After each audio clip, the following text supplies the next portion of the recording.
বন্দে মাতরম সঙ্গীত রচনার ১৫০তম বর্ষপূর্তি উদযাপন করা হলো ধলাই জেলার আমবাসা টাউন হলে। জেলা প্রশাসনের উদ্যোগে এই উদযাপন করা হয়।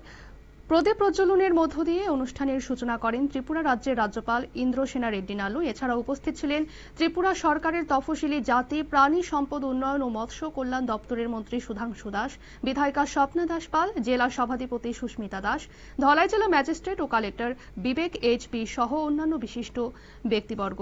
কি জানালেন অনুষ্ঠান থেকে রাজ্যপাল ইন্দ্রসেনা রেড্ডি নালু, শোনাবো।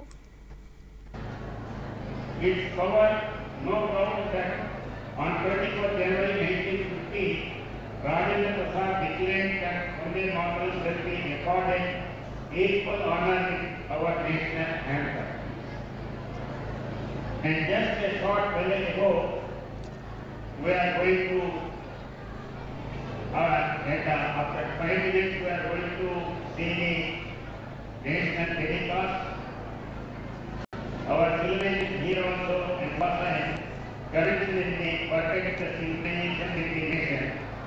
Our voices rose as আপনারা শুনলেন রাজ্যপাল ইন্দ্রসেনা রেড্ডি নালুর বক্তব্য। তিনি বললেন যে বন্দে মাতরম সঙ্গীতের ইতিহাস ছাত্রছাত্রীদের সম্মুখে তিনি তুলে ধরেন। পাশাপাশি তিনি বলেন এই সঙ্গীতটি ছিল স্বাধীনতা সংগ্রামীদের হৃদয়ের সঙ্গীত।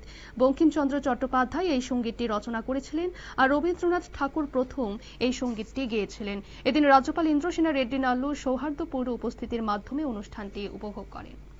সংবাদ এখনকার মতো এই পর্যন্তই। পরবর্তী খবরের জন্য অবশ্যই নজর রাখুন নিউজ ভ্যানগার্ডের পর্দায়। নমস্কার।